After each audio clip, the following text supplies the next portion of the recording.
मालिक को प्रणाम। सभी अभ्यासी भाई बहनों को नमस्कार। रमा बहन कहती हैं, क्रेस्ट पहुँचे, हम तो देखते के देखते ही रह गए। स्वर्ग क्या होता है, यहाँ तो इतना सुकून, इतना दिव्य वातावरण, हर सांस में दिव्यता की खुशबू, बिना अगरबत्ती, प्राकृतिक दिव्यता की खुशबू, बिना दिए के चारों ओर दिव्य प्रकाश। मैं वर्णन करने में असमर्थ हूँ, लेकिन बौखलाई उस दिव्यता को जी भर कर पी लेना चाहती थी। हर प्रकृति छटा में गुरुदेव के शाश्वत प्रेम का प्रतिबिंब था। मेरी यह यात्रा बेंगलोर की सफल हुई। शायद गुरुदेव सत्य के नज़दीक ला रहे थे। अनुपम, अनोखा, अवर्णनीय, बस इतना कहूँगी। एक बार ज़रूर जाइए, फिर मेरे शब्दों को याद कीजिएगा। थोड़ी देर बाद गुरुदेव निकले। अपनी गोल्फ कार में बैठकर लेक्चर रूम में पहुँचे। वहाँ भाषण दिए। हम भी पीछे बैठकर सुनने लगे। विश्वविद्यालय याद आ गया। एक विचार आया, गुरुदेव सच ही कहते हैं, शिक्षा कभी समाप्त नहीं होती। हम एक छात्र शिष्य महसूस कर आनंद लेते रहे। समाप्त कर बाहर निकले। गोल्फ कार में बैठे। हम दूर खड़े थे। आवाज़ आई, रमा देवी बैठिए कार में। ये क्या इच्छा जो सुसुप्त थी वह भी पूरी कर दी। हम तो उछल पड़े, बच्चे की तरह कूदकर कार में बैठ गए। गुरुदेव ने आनंद में कितने चार चांद लगा दिए। मार्ग में बताते रहे, ये है। हम सुन भी रहे थे, नहीं भी। हमें लग रहा था स्वर्ग के उड़न खटोले जिनके नाम सुने थे, कहानियाँ पढ़ी थीं, उसमें गुरुदेव के साथ उड़ रहे थे। वे कमरे में चले गए। हम आनंद लेने लगे। क्या कैंटीन थी, खाने में क्या एहसास। आराम किया और पहुंच गए गुरुदेव के द्वारे। उमा शंकर जी को रात की ट्रेन पकड़नी थी और हमारे साथ आए थे। हमें जल्दी उन्हीं के साथ वापस जाना था। हम जल्दी जाना नहीं चाहते थे। आपको बताते हैं अपने प्रेमियों की कैसे मदद करते हैं। उन्हें शायद पता था मैं वहाँ चंद घंटे और बिताना चाहूँगी। पता है उन्होंने क्या किया? उनके स्टेशन जाने का इंतज़ाम कर दिया।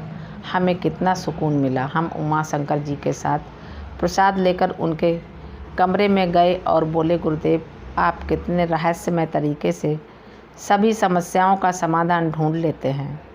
अगर आप उमा शंकर जी की स्टेशन जाने की व्यवस्था न करते तो हमें उनके साथ ही वापस जाना पड़ता। हम रुक कर आपको तंग करना चाहते थे। अब हम पूजा लिए बगैर नहीं जाएंगे। हम बाहर बैठे हैं। बाहर आकर ड्राइंग रूम में बैठ गए, प्रतीक्षा करने लगे। उनकी प्रतीक्षा में भी एक अजीब आनंद है। वे 1 घंटे बाद निकले और बरामदे में बैठने लगे तो एक अभ्यासी को बोले, इनके लिए कुर्सी लाइए। वह ले आया। हम पास बैठ गए। कोई 20-25 अभ्यासी ज़मीन पर बैठे थे। उन्हें इशारे से थोड़ी दूर बैठने को कहा। सभी से कहा, आप सब भी पूजा में बैठ सकते हैं।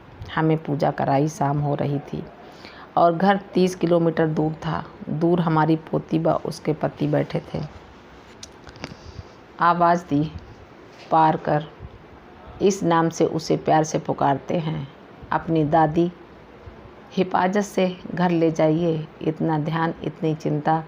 कठपुतली की तरह उठे और शीतल पारकर के साथ कार में चले गए। रास्ते में उस स्वर्गीय प्रकृति को पीते गए। उसकी छटा को आंखों में बसा लेना चाहते थे। अजीब आनंदमयी अवस्था में लौट आए। दूसरे दिन प्रातः नीतीश शीतल का पति हमें हवाई जहाज़ पर छोड़ने गए।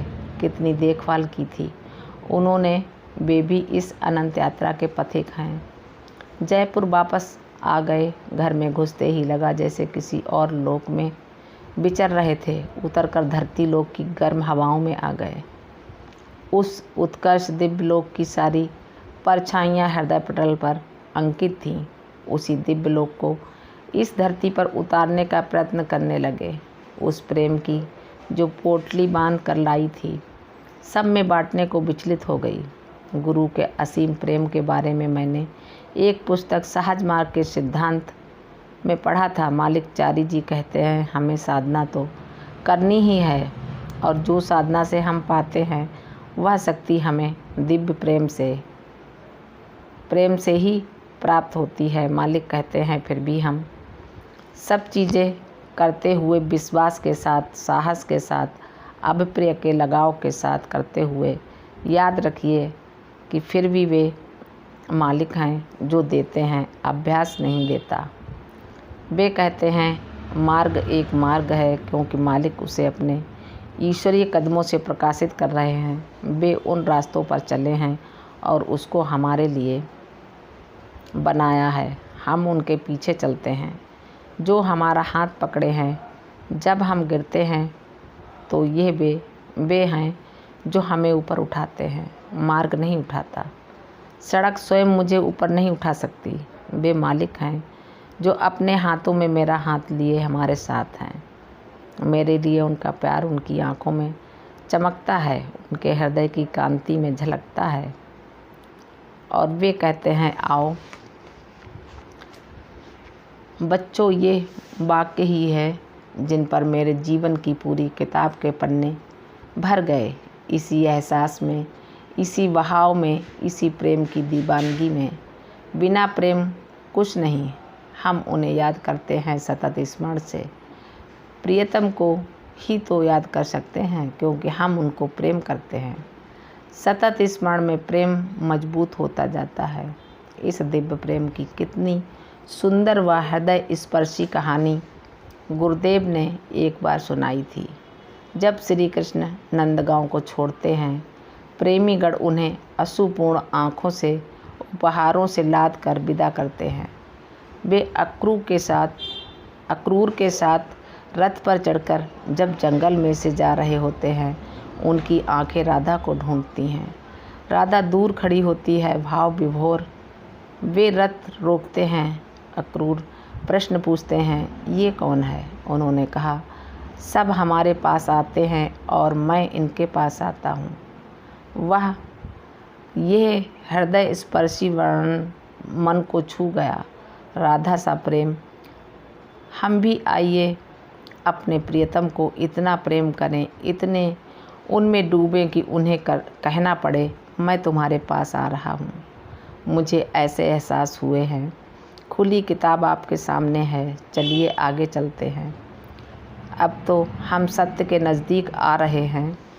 मेरे मन में भी अजीब उथल पुथल मच रही है। बेंगलोर से लौटने के बाद तो हालत जो थी सो थी। उनके जयपुर आने की प्रतीक्षा करने लगी और रहस्यमय ढंग से न जाने कैसी साधना करने लगी। लगता समुद्र में डूबती जा रही हूँ और तह तक नहीं पहुँच पा रही। हाथ पैर मार रही हूँ। रास्ता गहरा और गहराता जा रहा है। ये स्थिति मेरी पहली स्थितियों से एकदम भिन्न थी। ऐसी ही स्थिति में अभी 10-15 दिन बीते होंगे तो एक स्वप्न आया, पूर्ण सार गर्भित। हमें लगता रहता था कि हर स्वप्न हमें कुछ चेतावनी ही देता रहा है। स्वप्न में क्या देखते हैं? बाबूजी पधार रहे हैं। घर में चहल पहल आरंभ हो गई। यह क्या? अचानक कोई सूचना नहीं आई। वे पधारे। हमने प्रणाम किया। वे बोले, जो सज्जन पास खड़े थे उन्हें इशारा करके, ये हमारी सबसे प्यारी बेटी है। हमने सिर झुका लिया। मन उत्साह से भर गया, परंतु नींद खुल गई। परंतु मौन रहे और इसे उनका आशीर्वाद समझ अंदर ही अंदर पी गए। किसी को नहीं बताया। 30 को हम आश्रम गए पूजा में। पूजा समाप्त होने पर एक अभ्यासी बहन मुझे ढूंढती ढूंढती आई। मैं उनका नाम नहीं जानती थी। शक्ल से तो पति पत्नी बहुत परिचित थे। वे बोली, हमें आपको कुछ बताना है। बोलिए। वे बोली, 1 सप्ताह पहले हमने स्वप्न में देखा पूज्य बाबूजी जयपुर पधारे और आपके घर आपको पूजा दे रहे हैं। फिर आप हमें पूजा दे रही हैं। हमने तो पूज्य बाबूजी को फ़ोटो में ही देखा है।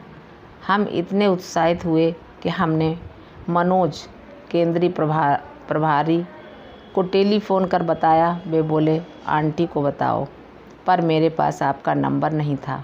इतवार का इंतज़ार कर रही थी।